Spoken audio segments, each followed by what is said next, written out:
আসসালামু আলাইকুম ওৰহমাতুল্লাহি ওয়া বাৰাকাতুহু। আপোনালোকৰ ওপৰত আল্লাহৰ ৰহমত বৰকত আৰু শান্তি বৰ্ষিত হওক। আউযুবিল্লাহি মিনাশ শাইতানিৰ ৰাজিম বিসমিল্লাহিৰ ৰহমানিৰ ৰহিম। খেদা খোৱা শয়তানৰ প্ৰচলনিৰ পৰা আল্লাহ তুমি আমাক ৰক্ষা কৰা। পৰম কৰুণাময় পৰম দয়ালু আল্লাহ তাআলাৰ নামত আৰম্ভ কৰোঁ। আজি মই মোৰ মৰমৰ আব্বাই লিখা কিতাপখনৰ কথা ক'ব বিচাৰিছোঁ। বিশ্ব ইছলামিক জামাত। এই কিতাপখন ইংলিছত লিখিছিল তেখেতে চাকৰি কালত। তেখেতে 2011 চনৰ 27 জুলাইত মৃত্যুবৰণ কৰিছে, ইন্তেকাল হৈছে। তেখেতে বিশ্ব ইছলামিক জামাত কিতাপখনত লিখিছে যে বিশ্ব ইছলামিক জামাত বিশ্ব শান্তি সন্মিলন কনফাৰেঞ্চ। সেইটোত লিখিছে যে বেলেগ ধৰ্মৰ মানুহবিলাক ইমান উন্নতি হৈছে, খ্ৰীষ্টান, হিন্দু আৰু বৌদ্ধ ধৰ্ম, জৈন ধৰ্মৰ মানুহ ইমান উন্নতি হৈছে, কিন্তু আমাৰ মুছলিম মানুহৰ উন্নতি এতিয়ালৈকে হোৱা নাই।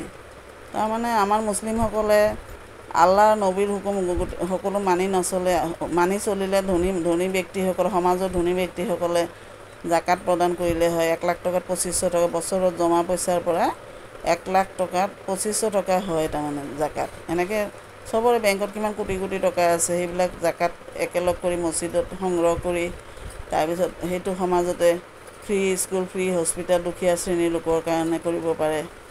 আৰু এটিম, মাক বাপেক নথকা ল'ৰা ছোৱালী, বিধৱা, এনেকৈ যিবিলাক কণা খুৰা, লেংৰা, বোবা, বৃদ্ধ, বেমাৰী, এই লোককহে আমাক দান কৰিব কৈছে। এনেই ভাল মানুহক দান কৰিব কোৱা নাই, বুজি পাইছে? এইটোহে আমি কৰিব লাগে। এইটো কথা মোৰ আব্বাই লিখিছে আৰু কিতাপখনত।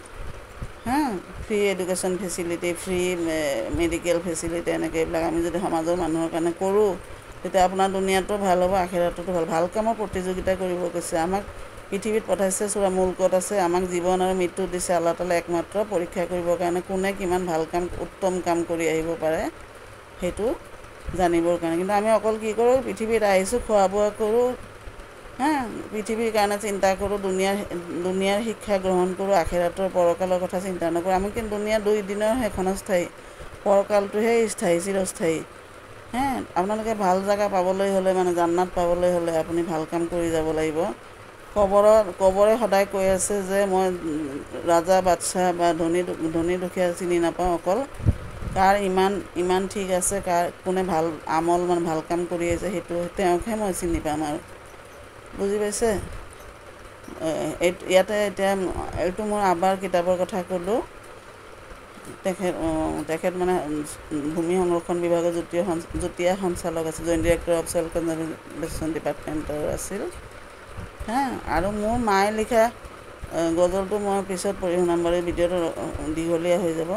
ভিডিঅ'টো ভাল লাগিলে আপোনালোকে লাইক, শ্বেয়াৰ আৰু ছাবস্ক্ৰাইব কৰিব নাপাহৰিব দেই। আজিলৈ আহোঁ।